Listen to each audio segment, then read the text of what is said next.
গরম পড়তেই পুদিনা গাছগুলো নতুন নতুন পাতা দিয়ে দিয়েছে। এই নতুন নতুন কচি কচি পাতা দিয়ে আর আম দিয়ে তৈরি করব একটা চটপটা চাটনি বাটা। শিলেই বাটবো কিন্তু। চলুন বাটা যাক।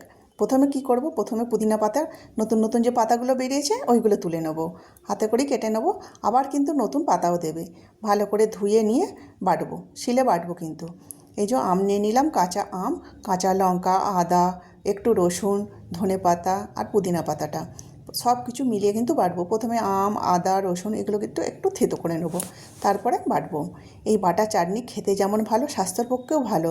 খাবার রুচি আসে, খিদে বাড়ায়, হজম হয়, আর ভাতে তো খুবই ভালো লাগে। আর আমার হাজব্যান্ড এই চাটনিটা খেতে কিন্তু খুবই পছন্দ করে। আর আমি সারা বছর কিন্তু যখনই চাটনি বাটি এতেই বাটি, রেগুলার কিন্তু হয় না, কিন্তু যখনই বাটি এই শিলেই বেটে দিই। এর টেস্ট কিন্তু একদম আলাদা। চাটনি তো আমার বাটা হয়ে গেল। এবার একটা ছোট্ট বাটিতে তুলে নেব। গরম গরম ভাতে আর সবজির সাথে মিলিয়ে খেতে কিন্তু খুবই ভালো লাগে। আর আমার এরকম চাটনি বাটা কার যদি ভালো লেগে থাকে অবশ্যই আমার চ্যানেলটিকে সাবস্ক্রাইব করবেন, আমার পাশে থাকবেন। চাটনি তো আমার বাটা হয়ে গেছে, দিয়ে দিলাম পরিমাণ মতো লবণ আর একটুখানি সর্ষের তেল দেবো শুধু টেস্টের জন্য। আর একটু লেবুর রস অবশ্যই কিন্তু দিতে হবে।